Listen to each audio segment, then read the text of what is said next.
oil probably needs to come lower and stay lower. And I understand the oil market is very tight.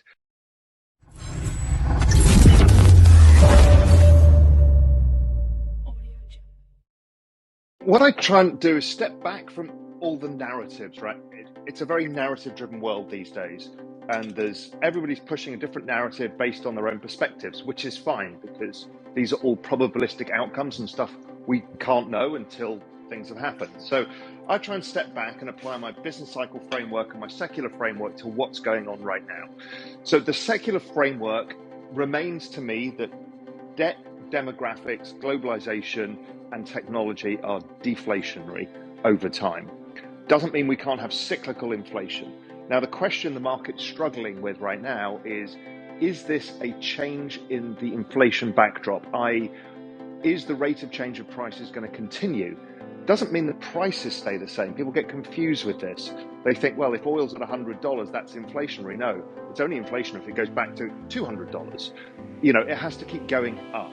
So the question is do we have those conditions in place with all that we know? So what is the predominant driver of inflation? The predominant driver of inflation has been, in my view, the restricted supply of both commodities and other goods and services because of COVID. And that's still working its way through the system. So we can't know yet what we're left with. You know, what does the world look like? So on a probabilistic framework, I defer to my long-term secular framework of deflation.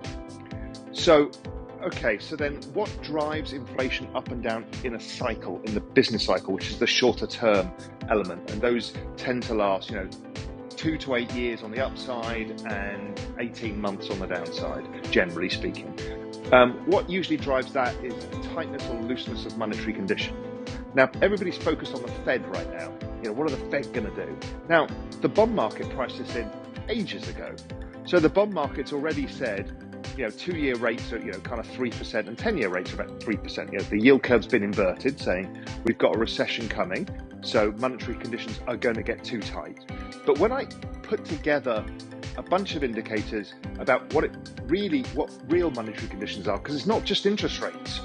You've got to think about the rise in the dollar as also monetary conditions. So the higher the dollar goes, the tighter financial conditions are globally because there's less dollars around. And additionally, the rise in commodity prices takes purchasing power away from both companies and individuals. So when you add those three together, the year-on-year rate of change is pretty close to being unprecedented. And it prices the ISM, the Institute of Supply Management Survey, which is the best guide to the business cycle because it's monthly data as opposed to GDP, which is quarterly and gets kind of readjusted later, suggests that the ISM is going to fall from where we are now, 50-something, to something like 35. Now, 35 implies like a negative 3% GDP. So it's a decent sharp recession because of what's happened. It's kind of baked into the cake, and we're starting to see economic indicators suggest the same. Now, inflation is a lagging indicator. Employment is the other lagging indicator. Now, when I look at inflation itself, all the commodity prices have come off their highs. Oil is still the one that's priced higher in terms of where the ISM is. The year-on-year rate of change of most assets actually correlates really well with the ISM, whether it's the S&P, whether it's the NASDAQ, whether it's high-yield bond spreads, or whether it's bond yields. So we found that oil itself is relatively highly priced. So therefore, if the ISM comes lower, which I think it moved shockingly lower very fast in the next couple of months, to down 45, suggesting we're in a recession already, then usually inflation over time follows it. So the forward-looking indicators of inflation will start coming off quite sharply and bond yields will start to rally.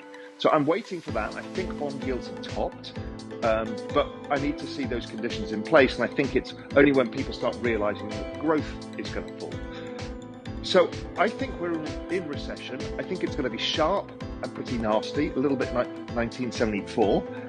The situation, the current macro backdrop actually reminds me a lot of 1947, which is going quite a lot back in time. But why does 1947? Why is there similarities there? Because back in 1947, World War II had finished. There was no supply chains. and everybody came back into the civilian labour force, very much like a pandemic, but on an even larger global scale.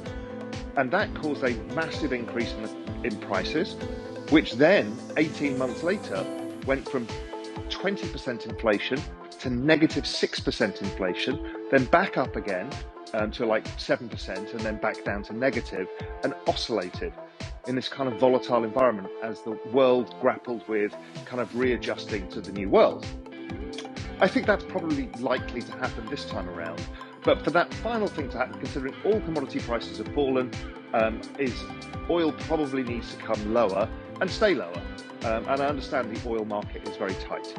So inflation to me from the commodity perspective, looks like it's coming. Wages lag, but we're already seeing layoffs. We're seeing all the tech companies laying people off, and I think we'll see a broader based layoff structure coming, and unemployment will rise somewhat as well, and that takes down the wage pressure, because don't forget, everybody was bidding for engineers or marketing people or whatever, and a lot of that froth is going to come out.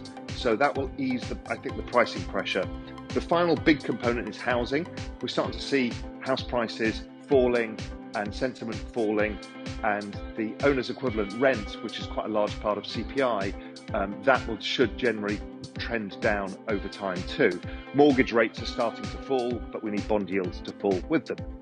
So I think we're in this macro turning point right here, right now, where suddenly we go from inflation fears to growth fears, and that'll be confirmed by bond yields falling.